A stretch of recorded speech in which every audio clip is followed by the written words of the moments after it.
Probablemente una cosa que nunca me hubiera esperado es que a Welcome to Chepe lo viniera a patrocinar una liga deportiva, con todo el hecho de que claramente yo no represento el atletismo. Pero así sucedió. Este episodio de Welcome to Chepe es traído a ustedes por la primera división del fútbol femenino de Liga Promérica. Sí, la primera división del fútbol femenino de Liga Promérica, porque de vez en cuando tenemos que pensar en qué liga estamos viendo. Descubran este campeonato y apóyenlo.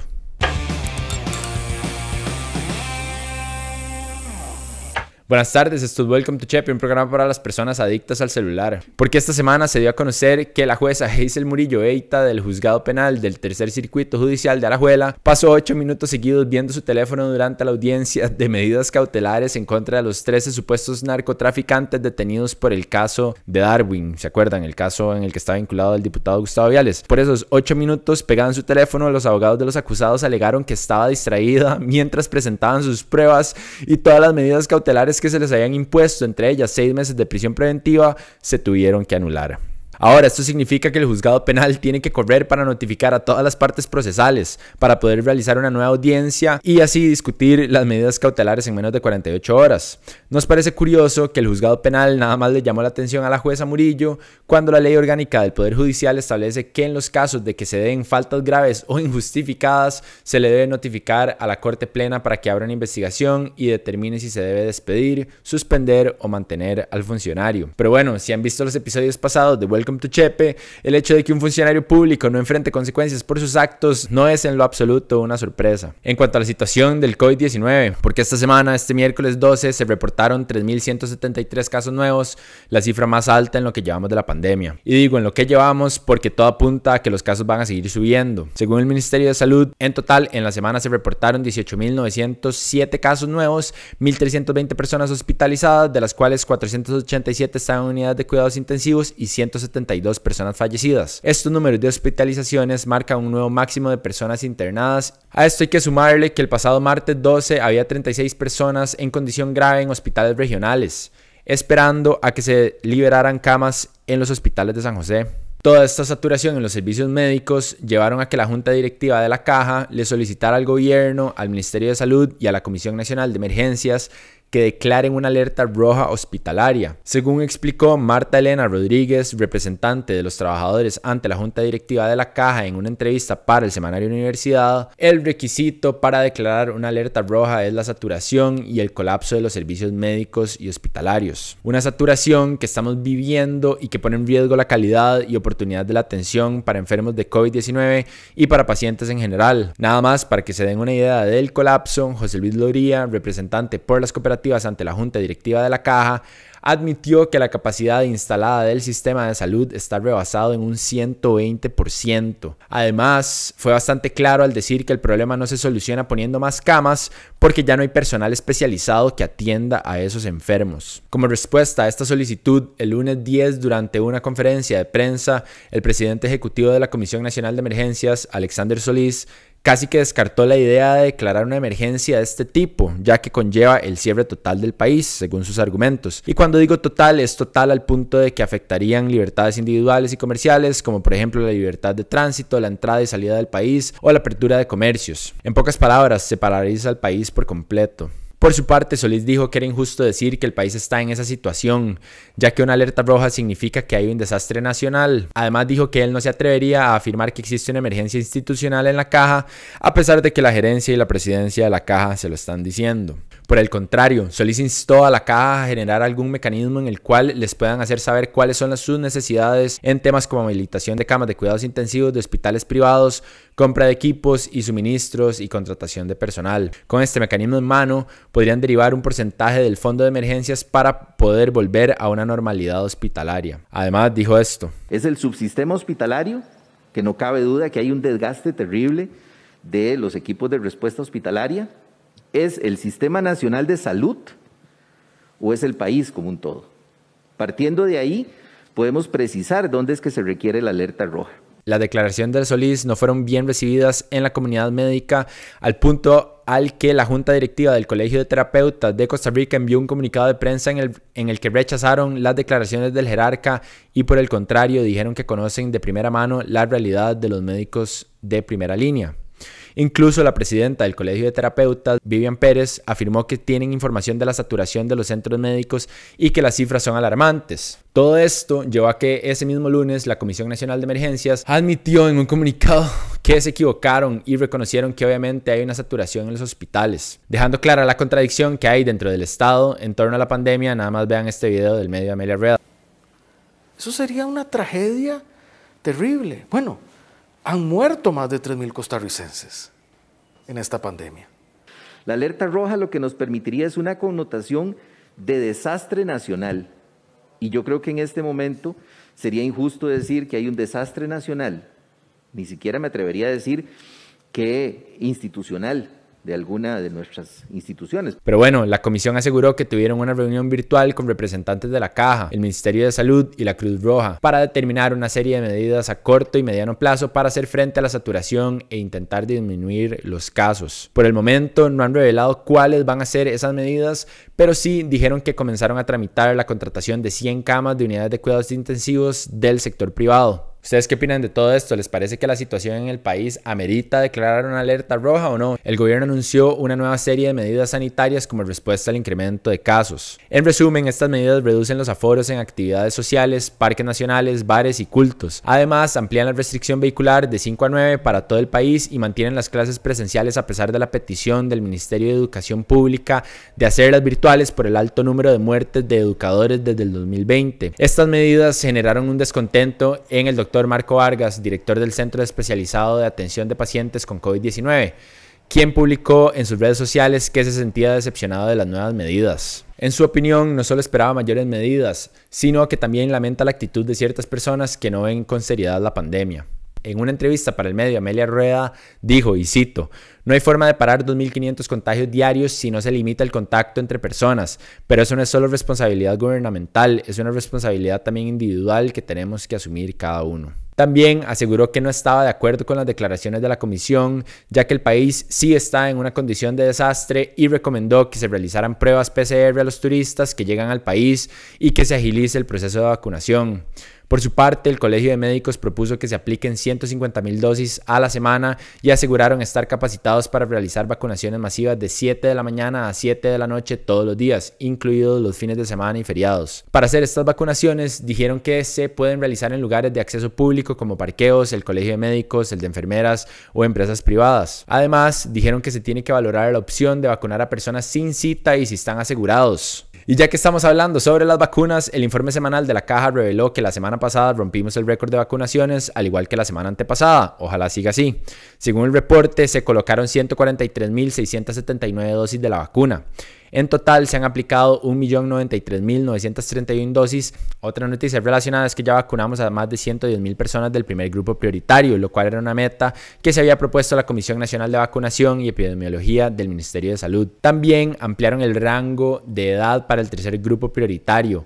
Entonces se va a vacunar a personas entre los 16 y los 58 años con al menos un factor de riesgo. Además, el presidente Carlos Alvarado anunció que se van a comprar 2 millones más de dosis de vacunas a la farmacéutica Pfizer-BioNTech. A estas se le van a unir 1 millón de vacunas de AstraZeneca y otras 254.400 que se adquirieron a través del mecanismo COVAX. Así que en total el país ha adquirido poco más de 9 millones de dosis para vacunar a 4,5 millones de personas, que eso es casi la totalidad de Costa Rica.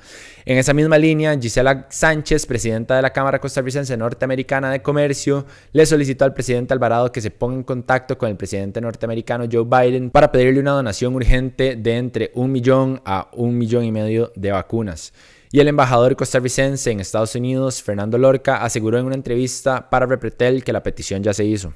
El propio presidente Alvarado, en una carta dirigida al presidente Biden, le propuso que nos adelantaran inventario de las vacunas que Estados Unidos ya tiene y que nosotros, gracias a la gran cantidad de compras que hemos efectuado, cuando las recibamos, se las devolvemos a Estados Unidos o al país que ellos nos indiquen. Pero bueno, se hizo como la mitad de los presidentes del mundo también lo hicieron. A todo esto, yo tengo una pregunta sumamente importante que hacer. Si su equipo favorito de fútbol le está yendo terrible, ¿qué hacen? No se pueden pasar de equipo, no van a ser pancistas y no van a apoyar a los dos al mismo tiempo. Entonces, ¿por qué mejor no ver cómo le está yendo a un equipo de la Liga Femenina? Y no me vengan con el, pero es que no me gusta. Ya lo vieron, ya vieron un partido, ya se metieron en la vara. Exacto. ¿Cómo creen que las gringas ganan todos los mundiales? Sacando adelante atletas que le ganan a todo el mundo. Me van a decir que después del 2014 ustedes no quieren volver a ver la camisa de Costa Rica en cuartos, o en semis, o en una final. Hoy podemos asegurarnos de duplicar los chances de que eso pase, apoyando a los deportistas de la primera división del fútbol femenino de Liga Promérica y que tal vez nos vuelvan a dar un día de asueto. Y la Liga Promérica además nos está patrocinando y son una parte integral de que nosotros en No Pasa Nada podamos hacer lo que hacemos. Así que esta semana vayan todos y échense un partido, o dos, o más, o todos. Muchas gracias a la primera división del fútbol femenino de Liga Promérica por patrocinar este episodio.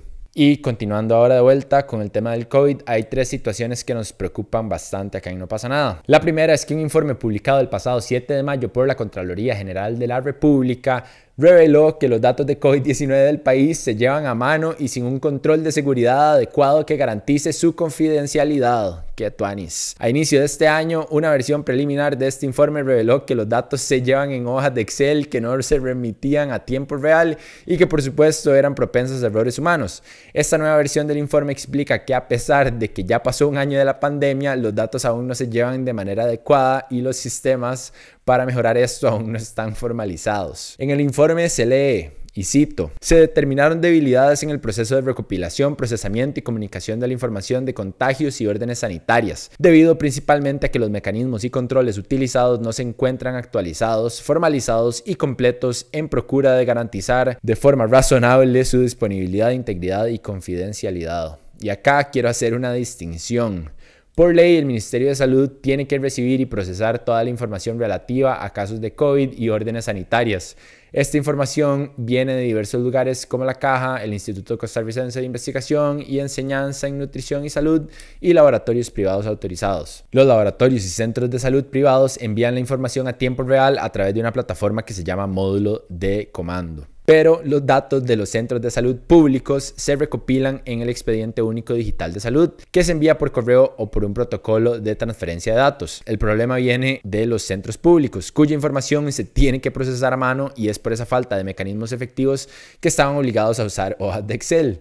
Además, como toda esa información se envía por correos electrónicos institucionales, no llevan ningún tipo de cifrado, poniendo en riesgo la confidencialidad de estos datos sensibles. Pero eso no es todo, porque ese mismo informe reveló que existen miles de inconsistencias en los datos recopilados por el Ministerio de Salud y la Caja Costarricense del Seguro Social. Hay registros con la categoría de sexo en blanco, registros que no tienen la fecha exacta de cuando el examen dio positivo o la fecha está equivocada. Hay casos que en vez del nombre de la persona tienen un número o registro sin cédula de identificación. Entonces, ¿cómo estamos rastreando toda esta vara? Incluso hay un par de casos en que registraron edades negativas o personas con edades mayores a 115 años. Nada más para que tengan una idea de la situación.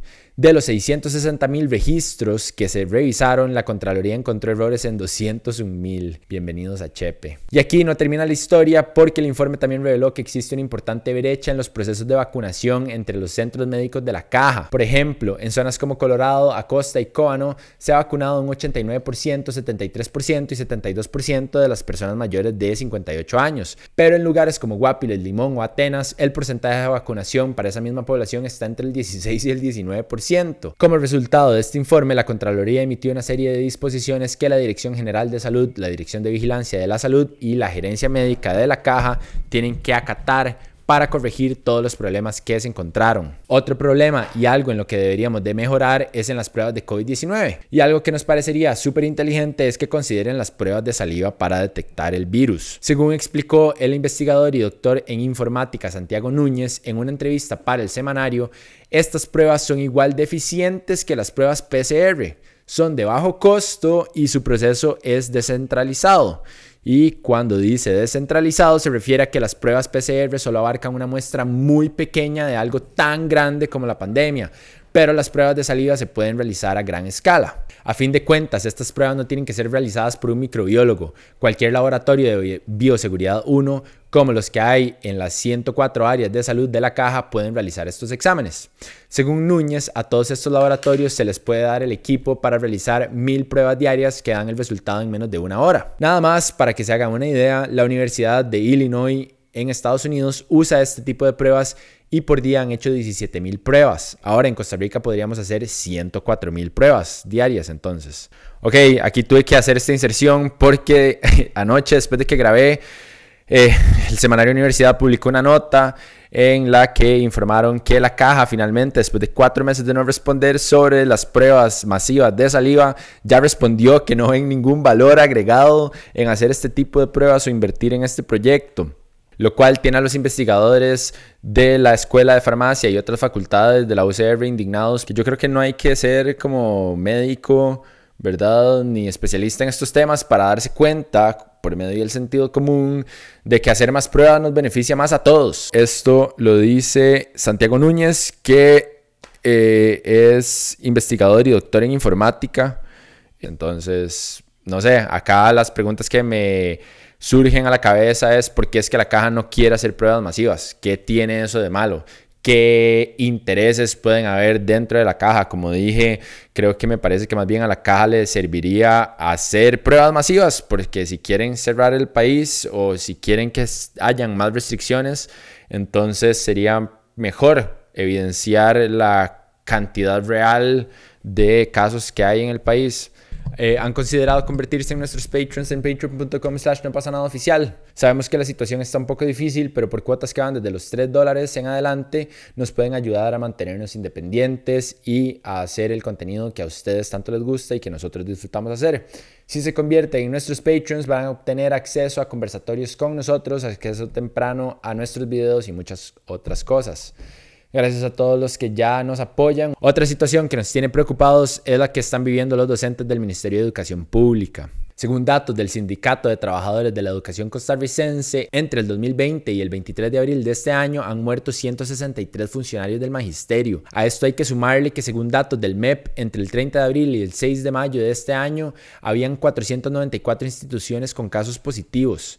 En total se contaron 950 casos en centros educativos, en su mayoría de docentes y administrativos, pero 378 casos en estudiantes. Esta tendencia en el aumento de casos ha llevado a meses de solicitud por parte de los maestros para que se reinstaure la modalidad virtual. Y esta semana el ministerio anunció que los profesores de las diferentes escuelas y colegios del país van a poder dar clases virtuales desde sus casas. Es importante aclarar que esto no significa que el curso lectivo o las clases presenciales se hayan suspendido, sino que se va a adoptar un método híbrido en que los maestros solo van a tener que llegar al centro educativo en los días en los que les corresponda atender de manera presencial a los estudiantes. Para eso, los directores van a tener que analizar cada caso, programar los horarios de los docentes y establecer mecanismos de supervisión que garanticen que se está cumpliendo el horario de teletrabajo. Eso sí, para poder aplicar esta metodología híbrida, cada maestro y cada estudiante tienen que contar con el equipo tecnológico y la conexión a internet que le permita cumplir sus labores. Otra solicitud que ha hecho el Sindicato de Trabajadores es pedir que se vacune a todos los docentes, o al menos a los 520 profesores mayores de 58 años. A esta solicitud se unió la ministra de Educación, Giselle Cruz, que le envió una carta al ministro de Salud, Daniel Salas, y a la Comisión Nacional de Vacunación y Epidemiología planteándoles la posibilidad. Como respuesta, el Ministerio de Salud le pidió al MEP que elabore una lista en la que se detallen los docentes y personal administrativo con factores de riesgo para evaluar si se les vacuna con antelación. A mí me parece que dado el deterioro de la educación pública en Costa Rica por las pérdidas de clases que han sufrido los estudiantes desde el 2018 y tomando en cuenta el gran número de estudiantes que no pueden participar de clases virtuales, se debería de contar a los profesores como trabajadores en la primera línea contra el COVID-19. Al final de cuentas, ellos son los que están formando el futuro del país en sus aulas, ¿no? Me parece muy importante resaltar la entrevista que hizo Pietro con Tomás de Camino, que es el único biólogo matemático en el país, quien sugirió que para que los estudiantes puedan volver a sus clases presenciales se deberían de hacer estas pruebas de saliva masivas en los estudiantes que tienden a ser muy asintomáticos por su edad. Me parece súper extraño que en Costa Rica todavía no hayamos accedido a los testeos masivos, porque en el resto del mundo parece ser una herramienta súper provechosa. Pero ¿ustedes qué opinan de que en cierta medida se vaya a volver a una modalidad virtual cuando ha dejado más claro que es ineficiente, más para los estudiantes que no tienen las herramientas para participar de las clases? ¿Será que vacunar a los docentes puede ser parte de esa respuesta? Finalmente, también nos tiene preocupados la situación que se está viviendo en la Asamblea Legislativa, donde en los primeros 9 días de este mes ya se reportan 18 casos. Según el reporte del médico de la Asamblea, Walter Rodríguez, 7 de los casos están dentro de las fracciones legislativas, de las cuales 6 son diputados. Los demás 11 son de diferentes departamentos. Los nombres de los diputados infectados no se dieron a conocer, pero sí se reveló que uno es un diputado de Restauración Nacional, otra de Nueva República y uno independiente. A esto hay que sumarle los casos de Karine Niño y Silvia Hernández de Liberación Nacional y Rodolfo Peña del Partido Unidad Social Cristiana, que ya se habían dado a conocer. Además de los casos confirmados, el reporte detalló que hay 22 personas en aislamiento, todas del Partido Liberación Nacional. La revelación de todos estos casos llevó a que la presidencia legislativa tomara la decisión de suspender las sesiones ordinarias del lunes y el martes. Así que cuando sesionaron el miércoles, los diputados aprobaron con 44 votos una moción para autorizar la aplicación de sesiones virtuales en todos los órganos legislativos. Según esta moción, se van a poder realizar sesiones virtuales para el plenario, las comisiones legislativas plenas, las comisiones permanentes ordinarias, las permanentes especiales, para reuniones del directorio legislativo, de jefaturas de fracción y de fracciones parlamentarias. Esta autorización se va a mantener por lo que resta del actual periodo constitucional y en general hasta que se quite la declaratoria de emergencia nacional por la pandemia. Ahora, a pesar de que ya aprobaron la moción, el vicepresidente legislativo, Carlos Avendaño, admitió que el plenario no está listo para aplicarlas. Por el momento, las sesiones que se han hecho han sido a través de la aplicación Teams, pero han sido comisiones con muy pocas personas.